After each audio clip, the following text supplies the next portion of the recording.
इस समय कांग्रेस छोड़कर भाजपा में जाने की होड़ मची हुई है।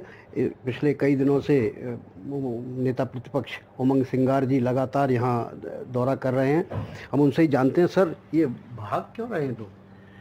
देखिए, जो डर गए वो भाग गए।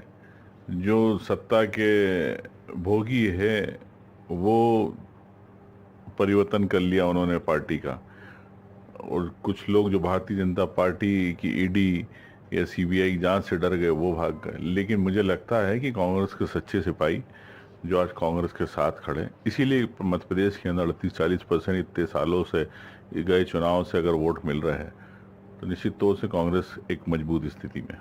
सर जाने की तो बात आपकी भी चल रही थी, अटकलें बड़ी तेजी के साथ। देखिए, मैं उमंग सिंगार हूँ, सिंधिया नहीं हूँ, यही कहना चाहूँगा आपको। कल कल बड़ी तेजी के साथ अफवाह चली थी कि आप 5 विधायकों के साथ जा रहे हैं भारतीय जनता अब पार्टी। ये तो भारतीय जनता पार्टी का मीडिया सेल है जो अफवाहें फैलाता रहता, और मैं तो कहता हूँ अभी गर्मी ज़्यादा हो गई है तो लगता भारतीय जनता पार्टी के नेताओं में गर्मी दिमाग पे चढ़ गई है, उस गर्मी का असर है।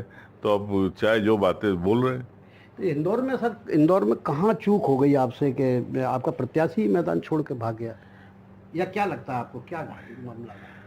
देखिए, मैं आपसे ये कहना चाहता हूँ कि अगर संविधान में, चुनाव आयोग में, कानून के अंदर है कि ए बी फॉर्म, तो बी फॉर्म उसी को अपना सेकंड डमी फॉर्म भरा जाता है, तो उसमें नाम रहता है। तो ऑलरेडी कांग्रेस ने उसमें नाम भरा था। अगर कोई विड्रॉ करता है तो इस स्थिति में दूसरा रहता है।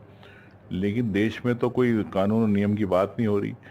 हमने उसको हाई कोर्ट में भी लगाया, हाई कोर्ट ने भी उसको अभी फिर दोबारा हम डबल बेंच पे उसको अपील कर रहे हैं। अब देखो आने 1-2 दिन में क्या होता है निर्णय। लेकिन ये तो सर उसका विकल्प हुआ, लेकिन अगर देखेंगे कि हम के प्रत्याशी ही अगर नॉमिनेशन खींच लेता है तो इसको कहीं चूक कहेंगे, या क्या परिस्थिति रही होगी? अब मैं तो इतने कहूँगा उस प्रत्याशी के बारे में, अक्षय कांति बम के बारे में, कि बम हमारा फूस निकला। जी जी। जी। अच्छा ये बताइए कि ये अभी जैसे कि रामनिवास रावत ने कल कांग्रेस छोड़ी है, बीजेपी में गए, तो रावत जी जब विधायक नहीं थे, जब क्यों नहीं भाजपा में गए? आज अगर विधायक है तो मंत्री पद के लालच में गए रावत जी। तो ये तो आप खुद ही देख रहे हैं कि किस प्रकार से उनको इस उम्र के अंदर अपने सत्ता और पावर की भूख है।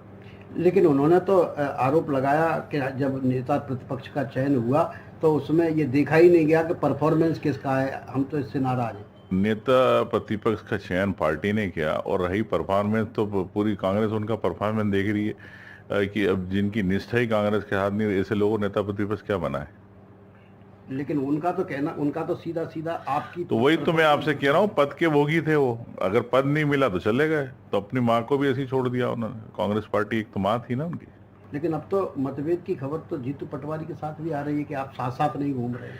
नहीं, देखिए, अब ये तो आप मीडिया है, अब जिसको जो छापना है, किसी की कलम पे मेरा अधिकार तो है नहीं।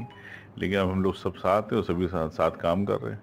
तो आप क्या लगता है चुनाव में क्या मुद्दे इस बार हैं? देखिए, देश को जो मुद्दों की आवश्यकता है, जो अधिकार है जनता की, उससे भारतीय जनता पार्टी भटक रही है। भारतीय जनता पार्टी कभी मंगलसूत्र की बात करती, कभी सनातन धर्म की बात करती है। भारतीय जनता पार्टी 10 साल में आपने जो महंगाई बढ़ाई, महंगाई की मार जो देश में जनता में पड़ी, उसकी बात नहीं करना चाहती। युवाओं के 2 करोड़ की बात करी, 20 करोड़ युवा बेरोजगार हो गए, उसके बारे में मोदी कोई बयान नहीं देना चाहते हैं। किसानों की आय के इन्होंने कहा था कि हम दुगनी कर देंगे, आज किसानों की आय दुगनी नहीं हुई, तो इस पे तो कोई बात नहीं करना चाहते। तो देश मुद्दों से हटके ये अपने धर्म के नाम पर राजनीति करके सरकार बनाना चाहते हैं। लेकिन मैं चाहता हूँ कि देश की जनता इस बात तय करेगी कि मुद्दे हमारे ही है, अधिकार हमारे ही है, जो हमें मिलना चाहिए, चाहे युवा हो, चाहे महिला हो, चाहे किसान हो। तो पिछले चुनाव में आदिवासियों के ज़्यादातर सीटें बीजेपी के पास चली गई थी। आप तो स्वयं भी उस इलाके के नेता हैं महत्वपूर्ण, क्या लगता है अब आदिवासियों का कुछ मन बदला है क्या? देखिए, मैं तो ये कहना चाहता हूँ कि भारतीय जनता पार्टी ने जो घोषणा पत्र प्रदेश में भी किया था, चाहे बिजली बिल माफ करने की बात करी, चाहे 2700 रुपये किसानों को गेहूं देने की बात करी, चाहे महिलाओं को 3000 रुपये घोषणा पत्र में ताकि लाडली बहना को देना। अब इनके मामा शिवराज जी चले गए, वो 3000 की घोषणा भी चली गई। तो भारतीय जनता पार्टी के खिलाफ माहौल है, और जो इनकी घोषणाएं उनको पूरा नहीं किया, उसका सीधा सीधा लाभ कांग्रेस को मिलेगा। तो इंडिया गठबंधन की सरकार बनना तय है, ये उमंग सिंगार जी बता रहे थे। और ये भी बता रहे थे कि वो उनको लेके जो अफवाहें उड़ रही हैं वो भारतीय जनता पार्टी की मीडिया जो सेल है उसकी देन है। वो उन्होंने ये भी कहा कि वो सिंधिया नहीं है, वो उमंग सिंगार हैं। इसका मतलब यह है कि वो छोड़ के जाने वालों में से नहीं रहेंगे। ग्वालियर से देव श्री माली, NDTV।